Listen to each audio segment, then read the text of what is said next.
Наталья, ваша вторая игра на турнире против новосибирской команды. После поражения от Гризли-1 хотели отыграться хотя бы на второй команде? Не, конечно, победу всегда охота, старались. Ну и я думаю, что мы еще победим другие игры. Здесь, конечно, хотелось выложиться по полной программе. Но не знаю, видимо, чуть-чуть устали. Вообще, какую в целом установку на турнир, какие задачи на этот второй этап поставили перед собой перед отправлением сюда? Выложиться по полной программе. Турнирных задач никаких нет, там попасть в тройку, зацепиться или туда не заглядываете?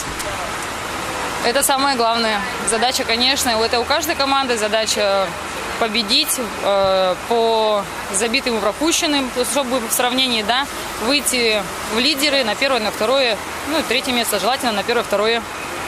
В сравнении с первым этапом вам сейчас проще выступать? Ну, в плане того, что есть какой-то опыт уже, понимание, как играют соперники?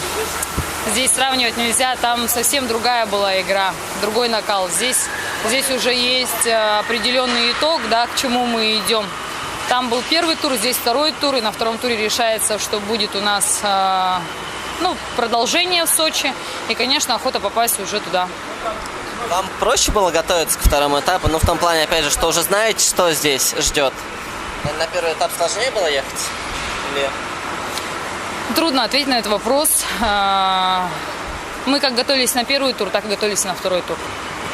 Ничего особенного нового не было, там больше тренировок, новые упражнения. Да, новые упражнения были. Ну, по игре с Гризли 2 на голову, да, все-таки пока вы сильнее. Сложно было, согласитесь, конкурировать с соперником вашим? Объективно счет же говорит сам за себя. Да, говорит, но и девочкам охота пожелать удачи. А вы какую установку именно в эту игру ставили? Может, там наработать связи на другие, более серьезные игры? Там с Кузнечанкой вам предстоит, в том числе матч с сибирскими хасками. Наиграть определенную тактику. Когда в меньшинстве забиваешь, какие эмоции? В меньшинстве, что девчонки справляются, молодцы.